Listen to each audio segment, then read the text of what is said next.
At nang kami mga katakas na, nang magkagayoy na pagtalastas namin na ang puloy tinatawag na Melita.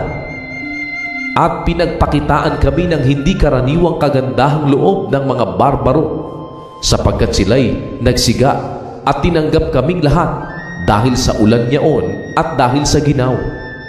Datapot pagkapagtipon ni Pablo ng isang bigkis na kahoy at mailagay sa apoy, ay lumabas ang isang ulupong dahil sa init at kumapit sa kanyang kamay.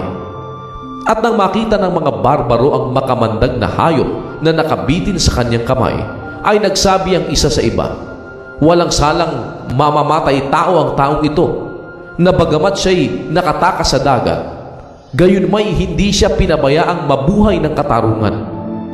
Gayon may ipinagpat niya ang hayop sa apoy at siya'y hindi nasaktan. Ngunit kanilang hinihintay na siya'y mamaga o biglang mabuwal na patay.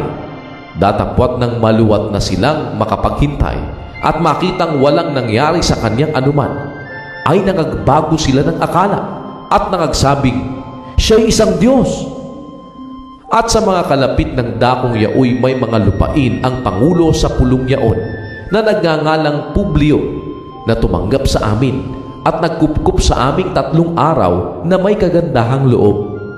At nangyari, nararatay ang ama ni Publio na may sakit na lagnat at iti, at pinasok siya ni Pablo at nanalangin, at nang maipatong sa kanya ang kanyang mga kamay, ay siya'y pinagaling.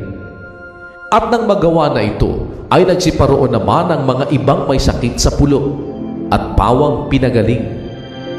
Kami na may kanilang pinarangalan ng maraming pagpaparangal, at nang magsilayag kami, ay kanilang inilulan sa daong ang mga bagay na kinakailangan namin. At nang makaraan ng 3 buwan, ay nagsilayag kami sa isang daong Alejandria na tumigil ng taginaw sa pulo, na ang sagisag ay ang magkapatid na kambal. At nang dumaong kami sa Siracusa, ay nagsitigil kami roong 3 araw. At mula dooy nagsiligid kami at nagsirating sa Regio, at pagkaraan ng 1 araw ay humihip ang timugan, at ng 2 araw ay nagsirating kami sa Puteoli. Na dooy nakasumpong kami ng mga kapatid, at kami pinakiusapang matira sa kanilang 7 araw, at sa gayoy nagsirating kami sa Roma. At buhat dooy pagkabalita ng mga kapatid, ay sinalubong kami sa pamilihan ng Apio at sa 3 bahay tuluyan, na nang sila'y makita ni Pablo ay nagpasalamat sa Diyos at lumakas ang loob. At nang makakapasok kami sa Roma, si Pablo ay pinahintulutang mamahay na mag-isa na kasama ng kawal na sa kanya'y nagbabantay. At nangyari na nang makaraan ng 3 araw ay tinipon niya yaong mga pangulo sa mga Hudyo, at nang sila'y mga katipo na, ay sinabi niya sa kanila, "Ako, mga kapatid, bagaman wala akong ginawang anuman laban sa bayan o sa mga kaugalian ng ating mga magulang, ay ibinigay akong bilanggo buhat sa Jerusalem sa kamay ng mga taga-Roma, na nang ako'y kanilang masulit na, ay ibig sana nila akong palayain, sapagkat wala sa aking anumang kadahilan ng marapat sa kamatayan. Datapot ng magsalita laban dito ang mga Hudyo, ay napilitan akong maghabol hanggang kay Cesar, hindi dahil sa mayroon akong anumang sukat na maisakdal laban sa aking bansa. Sanhi sa dahilang ito, tinawag ko kayo upang makipagkita at makipag-usap sa akin, sapagkat dahil sa pag-asa ng Israel, ay nagagapos ako ng tanikalang ito." At sinabi nila sa kanya, "Kami hindi nagsitanggap ng mga sulat na galing sa Judea tungkol sa iyo, ni naparito man ang sino mang kapatid na magbalita o magsalita ng anumang masama tungkol sa iyo. Datapot ibig naming marinig sa iyo kung ano ang iyong iniisip, sapagkat tungkol sa sektang ito'y talastas naming sa lahat ng mga dako ay laban dito ang mga salitaan." At nang mataningan na nila siya ng 1 araw, ay nagsiparoon ng lubhang marami sa kanyang tinutuluyan, at sa kanila'y kanyang ipinaliwanag ang bagay na sinasaksihan ng kaharian ng Diyos, at sila'y hinihikayat tungkol kay Jesus sa pamamagitan ng kautusan ni Moises, at gayon din sa pamamagitan ng mga propeta, buhat sa umaga hanggang sa gabi. At ang mga iba'y nagsipaniwala sa mga bagay na sinabi, at ang mga iba'y hindi nagsipaniwala.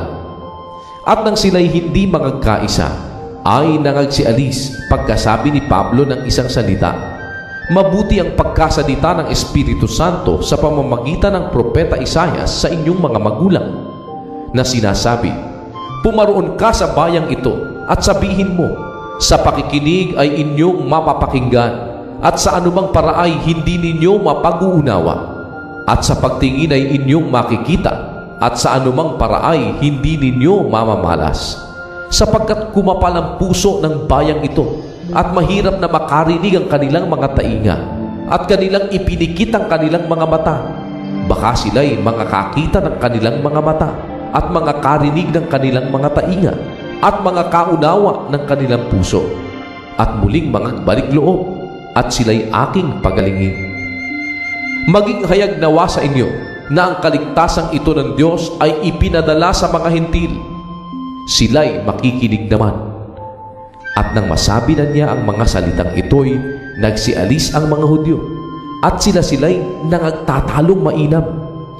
At tumahan si Pablo na 2 taong ganap sa kanyang tahanang inuupahan, at tinatanggap ang lahat ng sa kanya'y nagsisipagsadya, na ipinangangaral ang kaharian ng Diyos at itinuturo ang mga bagay na nauukol sa Panginoong Hesukristo ng buong katapangan. Wala sino mang nagbabawal sa kanya.